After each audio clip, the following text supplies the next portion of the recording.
The hack and slash, a genre that exploded on the PS2. We saw the birth of revolutionary titles like Devil May Cry, God of War, and Onimusha. At the same time, we witnessed several experimental offerings like Chaos Legion, which took years to be recognized for how good they were. But for every successful or widely recognized game, hundreds of obscure hack and slash titles remain largely forgotten today, games that are surprisingly fun.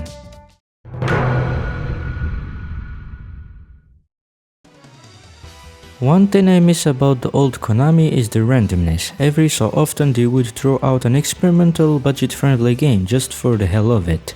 Sword of Etheria is one of them. This game may not surpass the titans of the genre, but it is still a blast to play. Rather than being just another Devil May Cry clone, Sword of Etheria builds its identity around a unique and engaging combat system. You control 3 characters, and while you can perform standard and special attacks, the game encourages you to take full advantage of its juggling mechanics to get the most out of the experience. For example, as Phil, the main character, you might launch an enemy into the air, sending them toward Almira, who then kicks them over to Leon. As the combo continues, you build up enough power to unleash a devastating attack. But let's say you ignore the juggling system and try to play it like a traditional hack and slash. Well, I hate to break it to you, but the fun will quickly disappear. Actually, you can't finish the game without mastering its mechanics. Visually, Sword of Etheria is stunning. I've always wondered what engine Konami used for it, or if any other game ran on the same tech. I guess we'll never know. As for the story, it's not exactly groundbreaking, as it leans heavily into shonen tropes and friendship-fueled melodrama. The narrative may not be its strongest suit, but the gameplay, it's fantastic, from start to finish.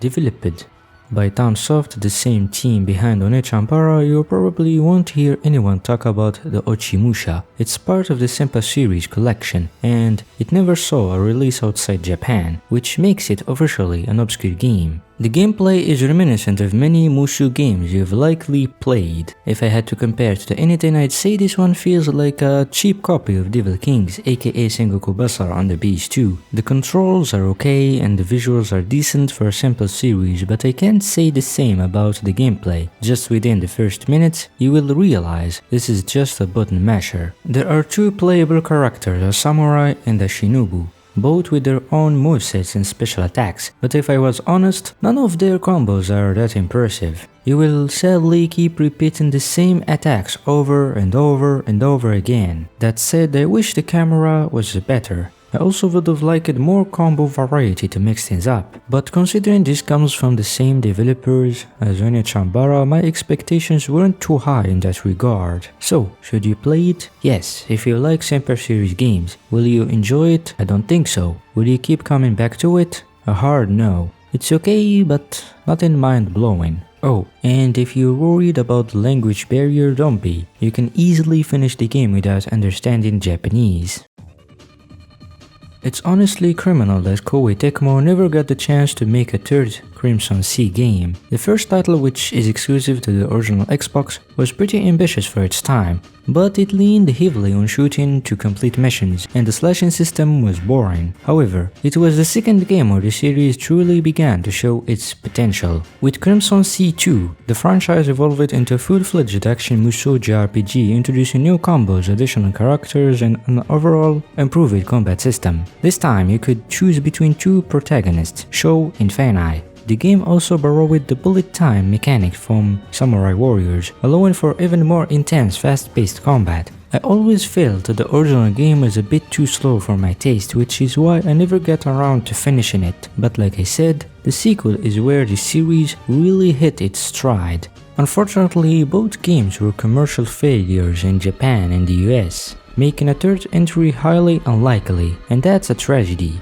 Now, from the gameplay footage you might be watching right now, it's easy to assume Crimson Sea 2 is just another Dynasty Warriors clone, but it's not. The game lets you seamlessly switch between full-on hack-and-slash combat and gameplay, activate bullet time, tear through hundreds of enemies, and keep up the pace without the gameplay ever feeling sluggish. It's an incredible hidden gem that definitely deserves a shot.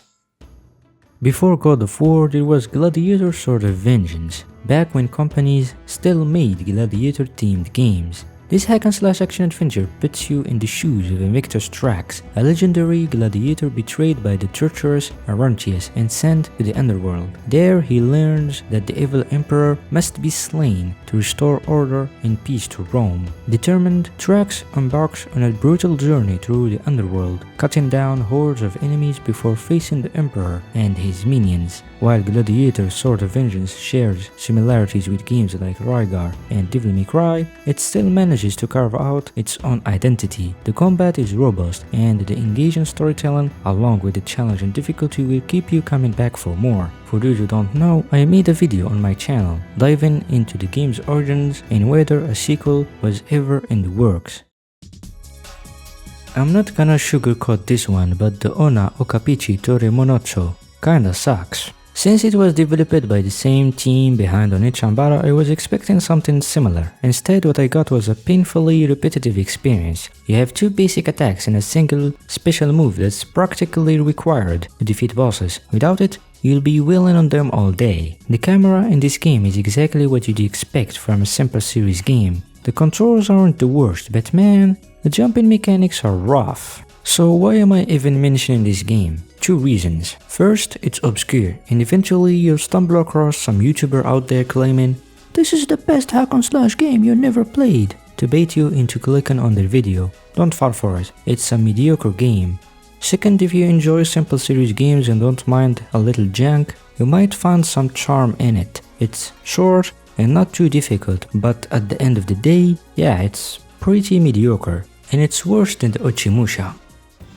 After finishing Samurai Western, I wanted something similar. After some digging, I stumbled upon Code of the Samurai. I had known about this game for years, but never gave it a real chance until 2020. This isn't your typical hack and slash. It's not revolutionary by any means, but if you go in expecting something like Samurai Western, Way of the Samurai, or Samurai Warriors, you'll be mistaken. Code of the Samurai approaches combat differently. It treats it almost like a dance. Instead of mindlessly mashing the square button, you need to leave brief pauses between inputs to keep combos flowing. Unfortunately, the game never actually explains this, so figuring out the timing is entirely up to you. There are some seriously well executed combo and dodge mechanics, but the game never teaches you how to use them effectively. I really wish there was a tutorial dojo or a dedicated level to help players grasp the mechanics, but alas, there isn't. Surprisingly, the story is pretty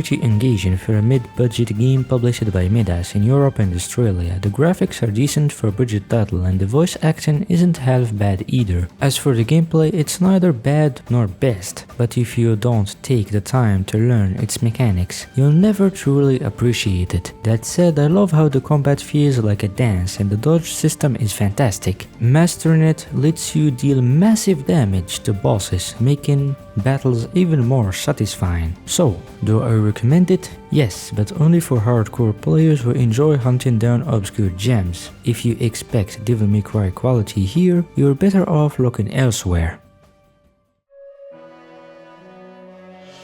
Did you know From Software once made a Musou game? Well, actually they made 2. The second one was less tactical heavy than the first, but both were based on the legendary tales of Yoshitsune and Benkei, similar to Genji, Dawn of the Samurai. Gameplay wise, it's your typical Musou experience. You'll be cutting down hundreds of enemies, battling bosses and pushing forward. As you progress, you level up, upgrade your stats, and swap out weapons. That's pretty much the core of the game, full-on Musou action. The reason I am bringing this up is I am hoping that one day some hero out there will translate both games into English. Technically, you can finish them without knowing Japanese, but understanding the story, that's a whole different challenge. And that wraps up this list. Hopefully you've discovered some interesting games to check out. If this one does well in terms of views, I'll definitely work on a part 2. That's all for now. Goodbye.